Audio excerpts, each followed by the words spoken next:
Jake Morrison walked into the big meeting room on the space station. The room was huge and filled with strange creatures from all over the galaxy. Some looked like tall blue people with long necks. Others were made of shiny crystal that changed colors when they talked. A few looked like floating clouds of light. Jake had been coming to these meetings for 12 years now, but he still felt amazed by how different everyone looked. Jake was the human ambassador to the Galactic Council. For 12 years, humans had been helping keep peace in the galaxy. When bad guys attacked peaceful planets, humans went to stop them. When two alien races started fighting over resources, humans helped them find a solution. The galaxy had been much safer since humans joined the Council. Today felt different though. Jake could sense that something was wrong. The alien delegates were not talking to him like they usually did. They avoided looking at him directly. The blue Zephyrians, who usually greeted him warmly, just nodded briefly. The crystal beings called the Crystalline Hive barely glowed when he passed by them. Lisa Bennett, a human commander, sat in the viewing area above the main floor. She watched Jake take his place at the human delegation table. Lisa had fought in many battles to protect alien worlds. She had saved millions of lives and stopped wars that could have destroyed entire star systems. But looking at the faces around her, she could tell that none of that mattered anymore. The meeting started when the big blue alien named Kextar stood up. He was the leader of the Zephyrian people and had been on the council for over 50 years. His skin changed from blue to dark purple when he was angry or upset. Right now, it was getting darker by the second. "Fellow council members," Kextar began, his voice coming through the translation device in every language at once. "We have gathered today to discuss a serious problem. The human species has become too dangerous for our galaxy." Jake felt his heart sink. He had been afraid this day would come, but he had hoped the other species would be more grateful for everything humans had done for them. Kextar continued, "In the past 5 years, humans have used increasingly violent methods to solve problems. They destroy entire enemy fleets instead of trying to capture them. They use weapons that cause massive damage. They fight wars in ways that disturb the natural balance of the universe." A murmur went through the room. The crystal beings started glowing brighter, which meant they agreed. The floating cloud creatures pulsed with approval. Even the tree-like Verdant Republic delegates rustled their leaves in agreement. Jake stood up slowly. "Council members, humans have never used unnecessary force. Every action we took was to protect innocent lives and maintain peace. We have saved billions of people across dozens of worlds." "That is exactly the problem," said a voice from the crystal beings. When they spoke, it sounded like many voices, talking at once because they shared one big mind. "You humans think that violence is always the answer. You solve problems by destroying things instead of finding peaceful solutions. But peaceful solutions don't work against pirates who kill entire colonies," Jake replied. "They don't work against slavers who steal children from their families. Sometimes force is the only way to protect innocent people." The floating cloud beings spoke next. Their voice sounded like wind blowing through empty space. "The ethereal collective believes that humans enjoy violence too much. You celebrate your military victories. You tell stories about your wars. This is not the way of enlightened beings." Jake looked around the room and saw heads nodding everywhere. These were species that humans had saved from extinction, helped rebuild after disasters, and protected from enemies. Now they were all turning against the very people who had kept them safe. "What about the siege of Kepler 442? Jake asked, his voice getting louder. "Human ships stopped the mantis swarm from killing everyone on that planet. What about the plague that almost wiped out the Aquatic Federation? Human doctors found the cure and saved 2 billion lives." "Yes," Kextar admitted, "humans have done good things, but the cost is too high. You have made the galaxy more violent. Before humans joined the council, wars were smaller. Fewer people died. Now when conflicts happen, they become massive battles with terrible weapons. Lisa Bennett clenched her fists as she watched from above. She remembered the siege of Kepler 442. The aliens had begged humans to help them. They said they would do anything if humans would save their people. Human soldiers had died in that battle. Good people like Captain Tony Adams and Lieutenant Sarah Bell had given their lives to protect aliens who were now calling humans too violent. The vote was announced. One by one, each species voted to remove humans from the Galactic Council. The Zephyrians voted yes. The crystal beings voted yes. The cloud creatures voted yes.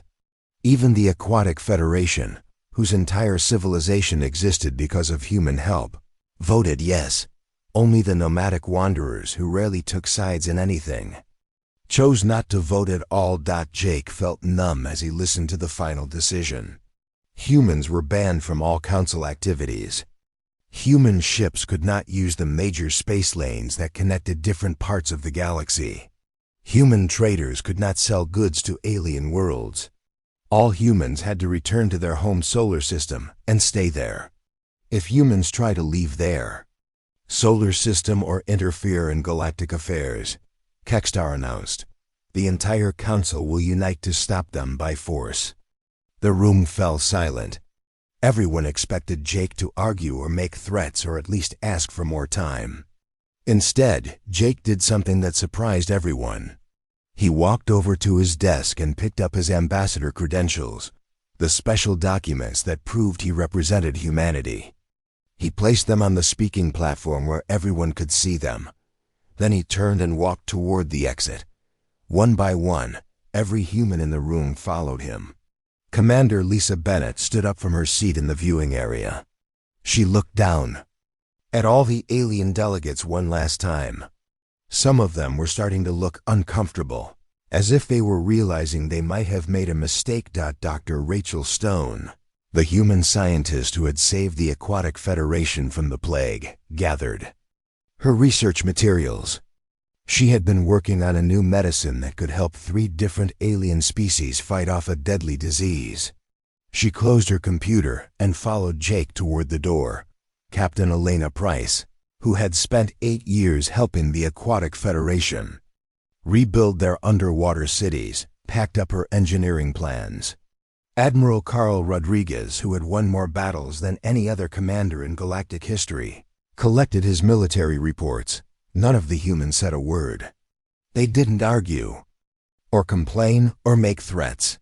They just left. Lisa was the last human to reach the door. She paused and turned around one more time. Her hand rested on her weapon, not because she planned to use it, but because it reminded her of all the battles she had fought to protect these ungrateful aliens. The delegates were all staring at her, waiting for her to say something. Maybe they expected her to beg them to change their minds. Maybe they thought she would promise that humans would be less violent in the future. Instead, Lisa just looked at them with cold eyes. She had seen too many of her friends die protecting aliens who now considered her species too dangerous to exist alongside them. Without saying a word, Lisa walked out of the room. The great doors of the council chamber closed behind her with a loud bang that echoed through the huge space station. For the first time in 12 years, there were no humans in the Galactic Council. The alien delegates sat in uncomfortable silence, wondering if they had just made the biggest mistake in galactic history. 3 months had passed since the humans walked out of the Galactic Council chamber. The alien delegates expected something to happen. They thought humans would send angry messages demanding to be let back in. They thought human leaders would call meetings to argue about the decision. Some even worried that humans might attack alien worlds to get revenge. None of that happened. Instead, something much more frightening occurred. The humans simply disappeared. Kextar, the Blue Zephyrian leader, sat in his office looking at communication logs. His skin had turned a worried shade of green. For 3 months, his people had tried to contact human leaders. human traders, and human scientists. Every message went unanswered. Every call was ignored. It was as if humans had never existed at all. "Sir," his assistant said as she entered the room, "we just received another report. The human research station on Gamma 7 has gone dark. All the equipment is still there, but the humans are gone." Kekstar rubbed his long neck nervously. "What about the mining operation on New Montana?" "Humans were extracting those rare minerals we need for medical supplies. Also abandoned, sir. The human foreman left everything running, but took all the human workers with him. The automated systems are still working, but they will break down soon without maintenance." This was becoming a pattern. Across the galaxy, humans were simply leaving. They finished their current work projects, cleaned up their equipment, and disappeared back to their home solar system. They didn't break contracts or steal anything. They didn't damage property or leave angry notes.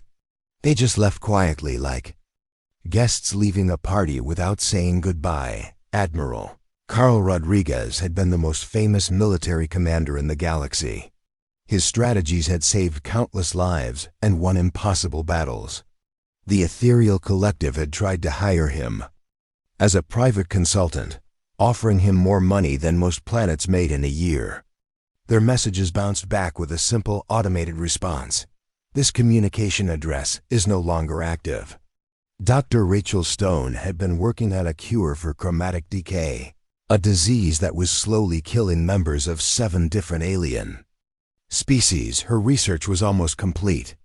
The crystalline hive had sent desperate messages begging her to finish the work, promising to give her anything she wanted. They received no reply.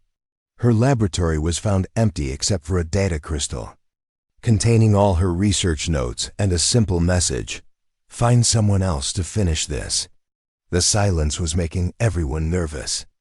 The floating cloud beings called the Ethereal Collective tried to reach human philosophers and teachers who had been sharing knowledge with them for years. Nothing. The tree-like Verdant Republic attempted to contact human farmers who had been helping them grow better crops. Silence.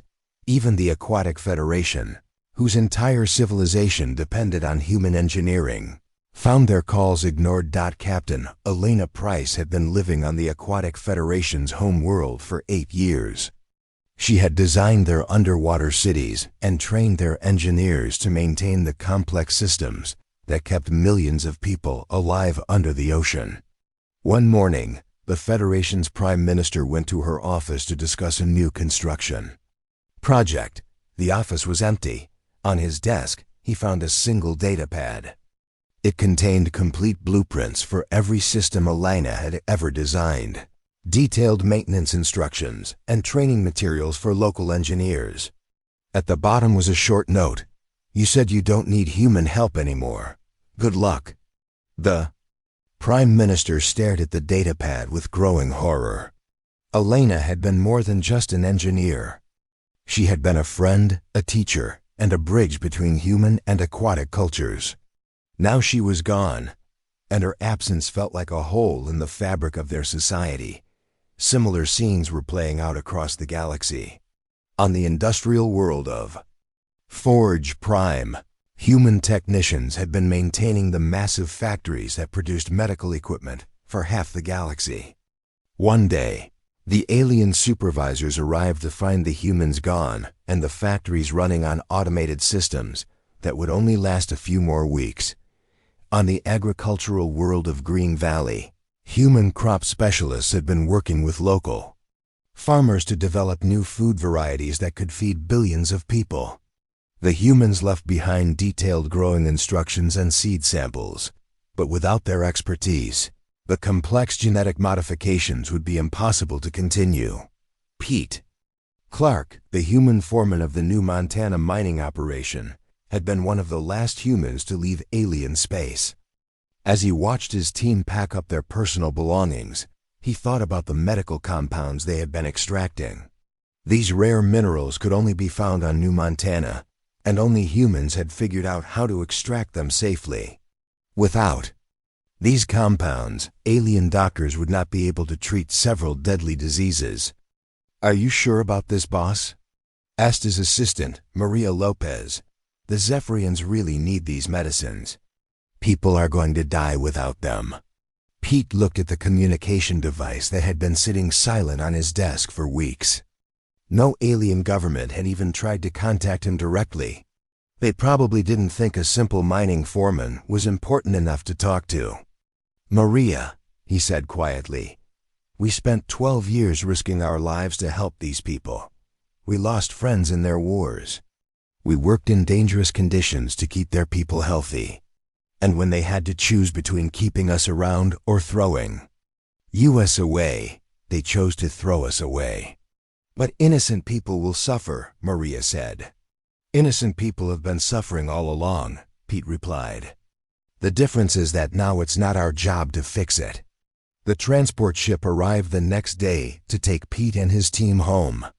As they left New Montana's orbit, Pete watched the mining facility shrink into a tiny dot. The automated systems would keep working for maybe 6 months before they broke down.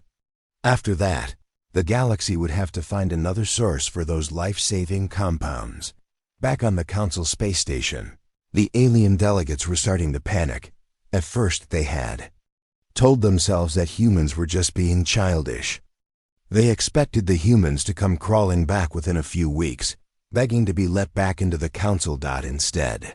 Humans seemed to have forgotten that the rest of the galaxy existed. They weren't sending threatening messages or making demands. They weren't even acknowledging that aliens were trying to contact them. It was as if someone had built an invisible wall around human space, and nothing could get through. The crystalline hive's collective consciousness was processing thousands of calculations per second, trying to figure out what humans were planning. Their best computers couldn't find any pattern in human behavior. Humans weren't preparing for war, they weren't building new weapons, and they weren't making alliances with enemy species. They were just gone. "This is not normal behavior," the hive announced during an emergency council session. When species are expelled from the council, they usually spend years trying to get back in. They send diplomatic missions, they offer tribute, they make threats. Humans are doing none of these things.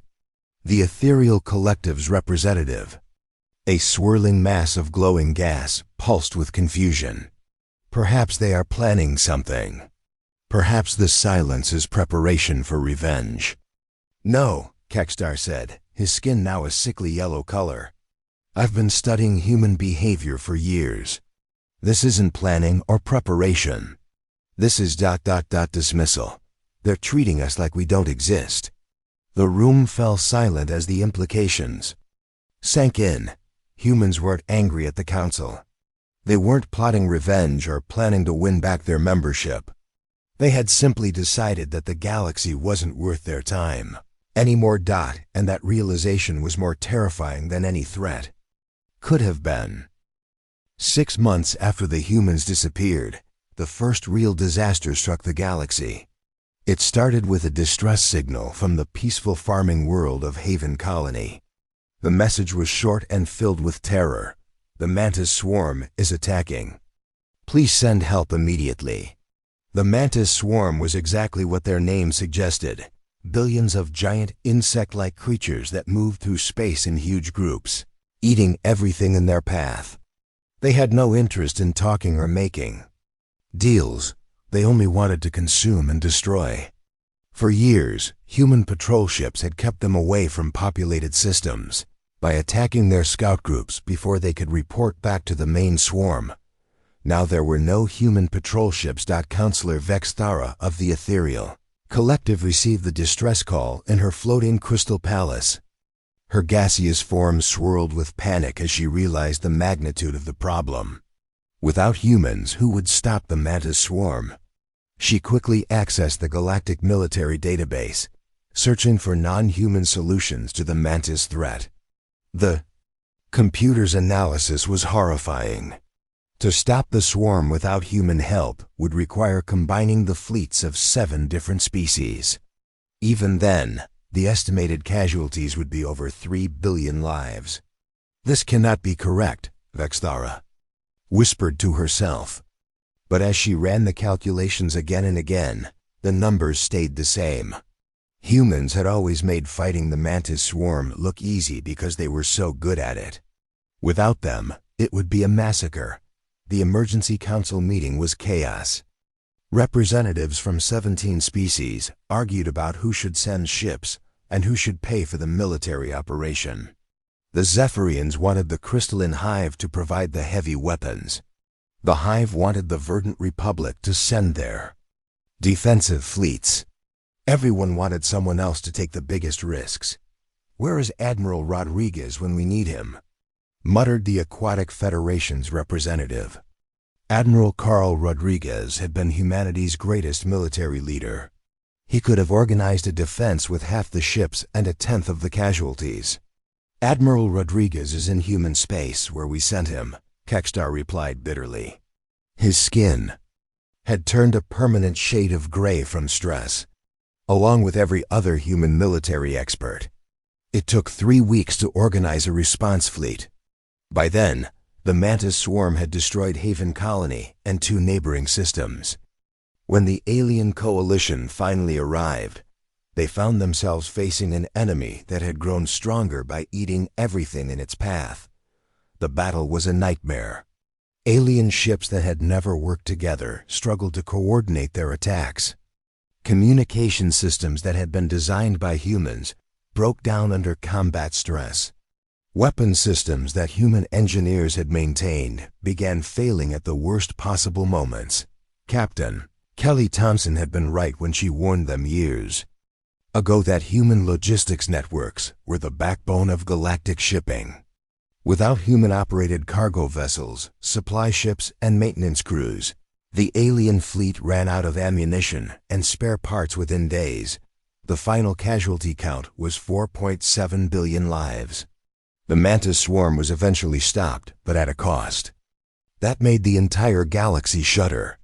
Admiral Rodriguez could have done it with a few hundred ships and maybe a few thousand casualties. Without him, it had become the bloodiest battle in galactic history.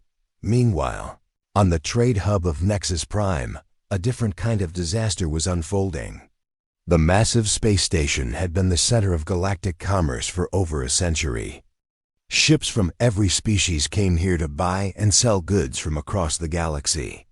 Now the station's docking bays were half empty. Station manager Crystal, a tall purple alien with 4 arms, stared at his computer screens in disbelief. Trade volume had dropped by 60% in just 6 months. The problem was simple. Without human shipping companies, there was no efficient way to move goods between star systems. Human cargo ships had been faster, cheaper, and more reliable than anyone else's. They could carry more goods, travel longer distances, and deliver everything on time. Other species had relied on human logistics so completely that they had never bothered to build their own shipping networks. Now, Verdant Republic grain ships sat at one end of the galaxy with food that was desperately needed at the other end. But the Republic's own cargo vessels were too slow and too small to make the journey profitable. The food rotted in storage while people on distant worlds went hungry. The crystalline hive had warehouses full of manufactured goods that they couldn't distribute. Their products were the best in the galaxy, but without human trade networks to move them around, they might as well have been paperweigh. Dr. Miranda Foster's absence became apparent when the scorching plague emerged on 3 rim worlds. The disease spread like wildfire through alien populations, causing painful fever and organ failure. Miranda had been the galaxy's leading expert on diseases that could jump between different species. Her research teams had contained dozens of similar outbreaks over the years, but Dr. Foster was gone, along with her research staff, her medical equipment, and her rapid response protocols. The alien medical community tried to fight the plague on their own, but they were months behind where Miranda would have been. The Zephyrian Medical Council sent desperate messages to Earth, begging for help. They offered to pay any amount of money for access to human medical databases. Their messages disappeared into the silence that surrounded human space. By the time alien doctors figured out how to treat the scorching plague, it had killed over 2 billion people across dozens of worlds. Dr. Foster could have stopped it in the first week with the right medicine and quarantine procedures. 8 months after the human withdrawal, Kextar found himself reading reports that made his chromatophores flutter with despair. His own Zephyrian colonies on the outer rim were under constant attack by pirates and raiders. For years, human patrol ships had kept the space lane safe. Now, criminals roamed freely through systems that had been peaceful for decades. The Aquatic Federation was facing an engineering crisis. Their beautiful underwater cities had been designed by human engineers who understood both alien needs and human technology. Now critical systems were breaking down, and local engineers couldn't figure out how to fix them. Captain Elena Price's detailed instruction manuals helped, but they couldn't replace her years of experience and intuitive understanding of how everything worked together. Water filtration systems failed, causing toxic algae blooms. Pressure regulation systems malfunctioned, forcing entire city sections to be evacuated. The most devastating report came from the Galactic Medical Consortium. They were running out of the medicine that treated chromatic decay, a disease that slowly killed members of 7 different species. Dr. Rachel Stone's research team had been the only group capable of manufacturing the complex cure. The consortium had enough medicine left for maybe 6 months. After that, millions of people would die slowly and painfully. They had tried to recreate Dr. Stone's synthesis process, but human biochemistry was so different from alien science that they couldn't understand how she had made it work. "We are witnessing the collapse of galactic civilization," announced they. Crystalline Hive during another emergency council session. Humans were not just members of our society. They were the foundation that everything else was built on. The ethereal collective's representative pulsed with regret. "We told ourselves that humans were too violent, too dangerous. We never realized that their violence was protecting us from much worse things." Kextar's skin had turned almost black with shame. "We thought we could simply use human capabilities without respecting human nature. We treated them like tools instead of partners. And now the tools are gone," added the Verdant Republic's delegate, "and we're discovering that we never learned how to build anything without them." The galaxy was learning a hard lesson about the difference between cooperation and exploitation. But the lesson was coming too late to prevent the disasters that were already beginning to tear their civilization apart. 1 year had passed since humans walked away from the galaxy, and everything was falling apart. The Mantis swarm now controlled 14 star systems and was growing stronger every day. The scorching plague had mutated into 3 different versions, each one deadlier than the last. Trade between worlds had almost completely stopped. Wars were breaking out between species that had been friends for centuries. General Patricia Hayes sat in her comfortable home on Mars, watching the galactic news feeds on her wall screen. The red planet's domed cities sparkled in the afternoon. Sunlight, peaceful and prosperous. Patricia had once been humanity's chief military advisor to the Galactic Council. She had spent 20 years of her life trying to teach aliens how to fight wars without destroying everything around them. Now she watched alien fleets tear each other apart using tactics that would have made her laugh if they weren't so tragic. The Zephyrians were fighting the Crystalline Hive over mineral rights to an asteroid belt. Both sides were using weapons designed for fighting the Mantis swarm against each other. The result was massive destruction and thousands of unnecessary deaths. "Idiots," Patricia muttered, switching to another news channel. This one showed the aftermath of a battle between the Verdant Republic and the Aquatic Federation. They were fighting over shipping rights to trade routes that didn't even work anymore without human logistic support. Patricia's communication device chimed softly. She glanced at it and saw another desperate message from her old alien colleagues. Admiral Vexver of the Zephyrian fleet was begging her to come back and help organize their defenses against the Mantis swarm. He promised her anything she wanted: money, land, even a planet of her own.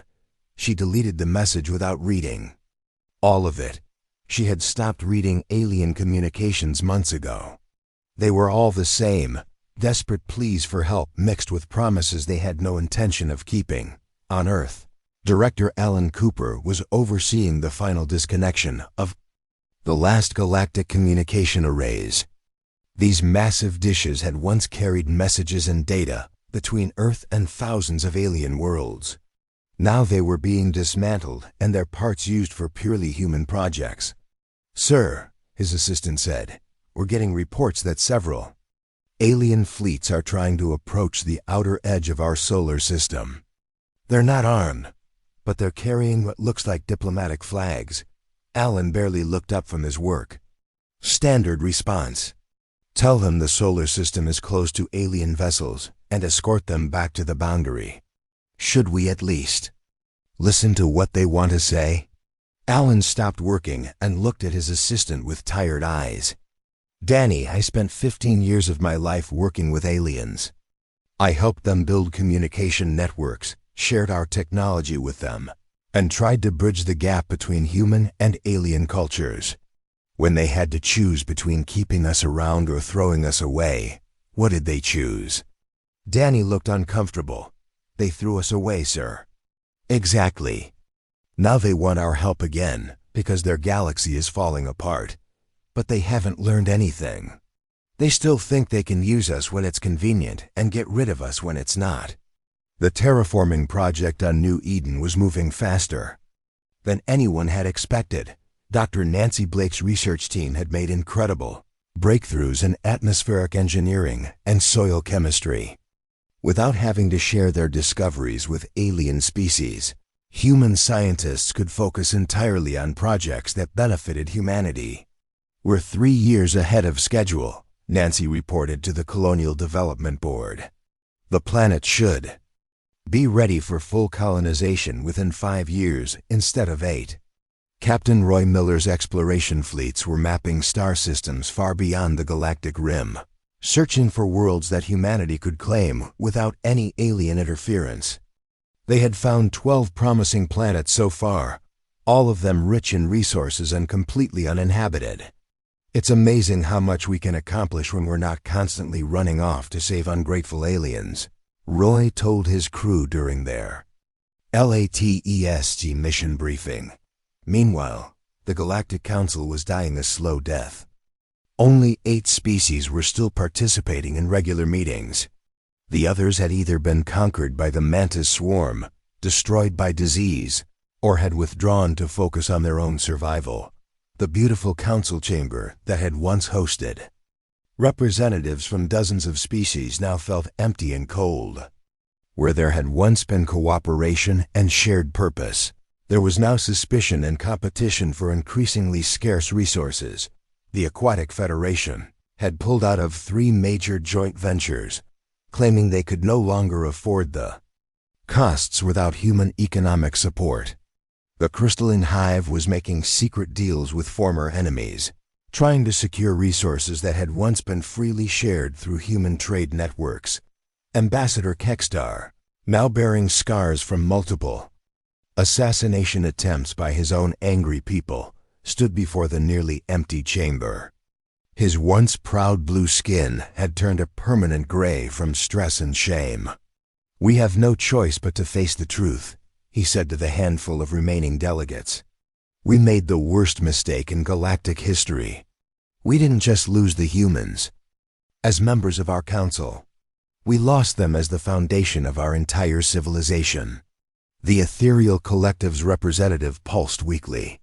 Even their energy seemed dimmed by despair. "Our philosophical councils have reached a consensus. Humans were not just another member species. They were what your people might call a keystone species. Their presence held everything else together." Dr. Veltar of the Crystalline Hive displayed complex mathematical formulas in the air around him. Our calculations show that human integration into galactic society was far deeper than we realized. They weren't just helping us, they were carrying us. The numbers were devastating. Human shipping companies had handled 70% of all galactic trade. Human medical research had developed treatments for diseases affecting 15 different species. Human military doctrine had been adopted by every major fleet in the galaxy. Human engineering had become so common that most aliens didn't even realize they were using human-designed technology. We treated them like hired help, Kextar continued, his voice breaking with emotion. We used their strength to build our prosperity, then threw them away when we decided they were inconvenient. The Verdant Republic's delegate rustled his leaves sadly. Our agricultural output has dropped by 40% without human farming techniques. Our people are going hungry while crops rot in fields because we never bothered to learn how human methods actually worked. But the most heartbreaking revelation came from deep space monitoring stations. They had been tracking human ship movements for months, trying to understand what humanity was planning. The answer was both simple and devastating. Humans had completely stopped paying attention to the galaxy. Human exploration ships were heading entirely new directions, toward empty regions of space that no alien had ever explored.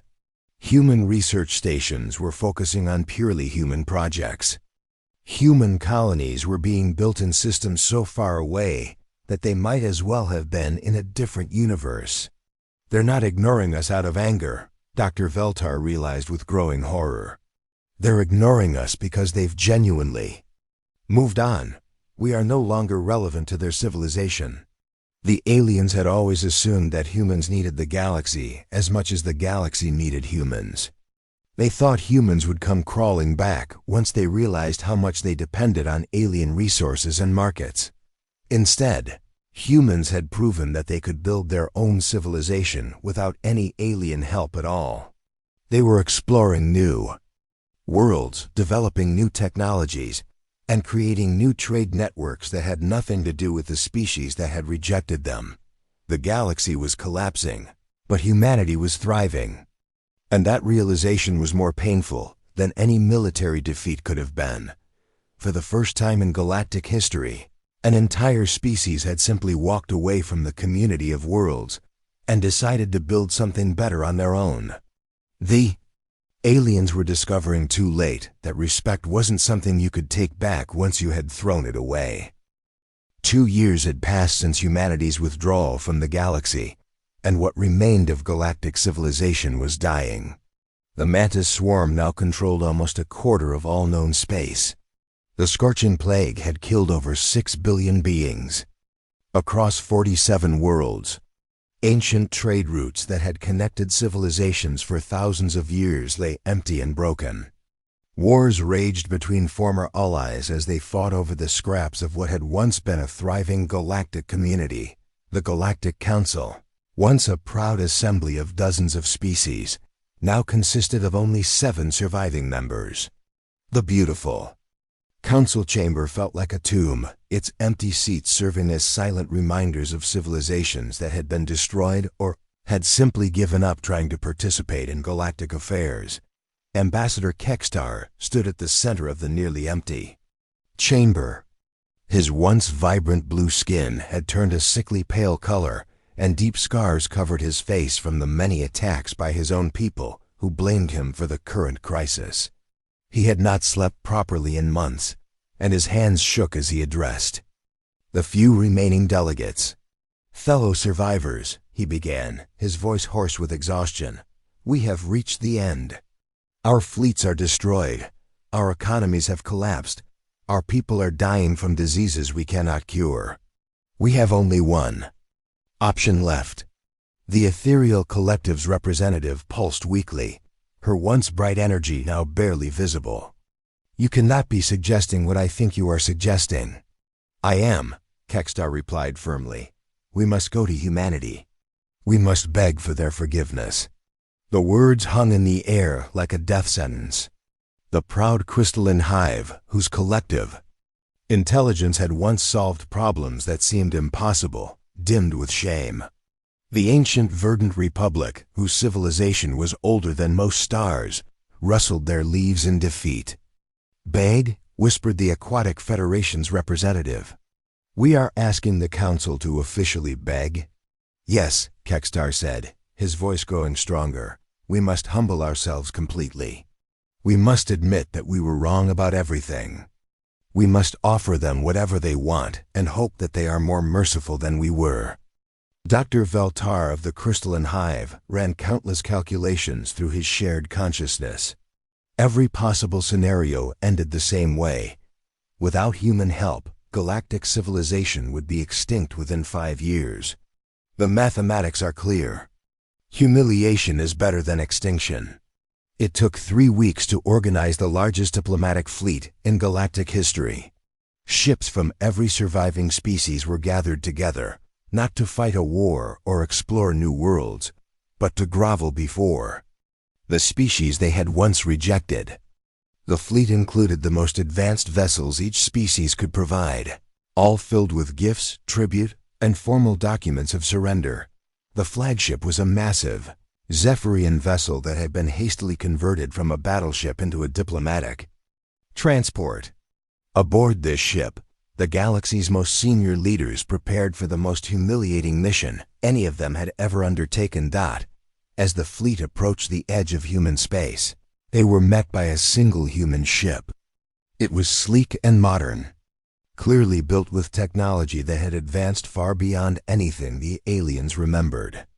The ship's identification signal was simple: Human Defense Force Vessel Guardian, Captain Susan Clark commanding. Admiral Susan Clark had once been a minor officer in the human fleet that worked with alien forces.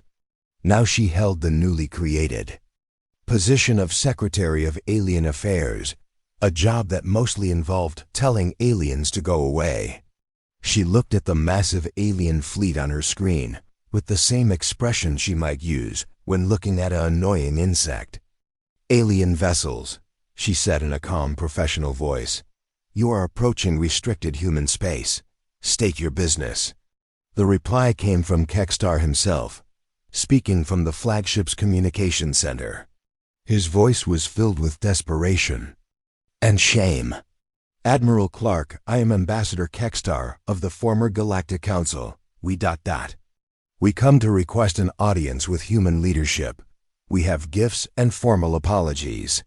We need to discuss the restoration of diplomatic relations." Susan's expression did not change. "You have 30 minutes to present your case. Make it quick." What followed was the most pathetic display in the recorded history of galactic diplomacy. One by one, the leaders of alien civilizations that had once considered themselves superior to humanity competed to offer the most generous terms for human assistance. Kekstar went first, his voice breaking with emotion. "The Zephyrian Republic offers complete military subordination to human command. Our fleets, our weapons, our soldiers, everything will be under human control. We will follow any orders given by human military leaders without question." The ethereal collective's representative pulsed with desperate energy. "We offer to share our most sacred philosophical knowledge, secrets that we have guarded for 10,000 years. We will teach humans the deepest mysteries of consciousness and reality itself." Dr. Veltar of the Crystalline Hive projected complex holographic displays showing economic plans. "We will restructure our entire economic system to benefit humanity. Humans will receive 70% of all profits from our manufacturing operations. We will work for you as laborers if necessary." The Verdant Republic's ancient delegate spoke with the weight of millennia behind his words. "Our agricultural techniques, developed over hundreds of thousands of years, will be freely shared. We will grow food for human colonies and ask for nothing in return except your protection." The Aquatic Federation's representative was openly weeping as she spoke. "We will give humans complete control of our underwater cities. Captain Elena Price can return and do whatever she wishes with our civilization. We will be her servants if that is what it takes to earn forgiveness. Each offer was more desperate than the last. Species that had once been proud galactic powers were now offering to become human servants, human property, human anything as long as humans would help them survive. Admiral Clark listened to all of it without showing any emotion. When they finished speaking, she was silent for a long moment that felt like an eternity to the anxious alien leaders. Finally, she spoke with the casual indifference of someone discussing the weather. Your offers are noted. Humanity will consider them and respond when we feel like it. Until then, human space remains closed to alien vessels. You have 1 hour to clear the system boundary. But Admiral, Kekstar pleaded, surely you understand our desperate situation. Billions of lives hang in the balance. We made a mistake, we admit that. But innocent people are dying because of our foolishness. Susan's voice remained perfectly calm. That sounds like a problem for you to solve. The decision to exclude humanity from galactic affairs was unanimous except for one abstention. You made it very clear that you didn't want our help. Now you're discovering what the galaxy looks like without us. Please, the ethereal collective begged, we will do anything. Name your price.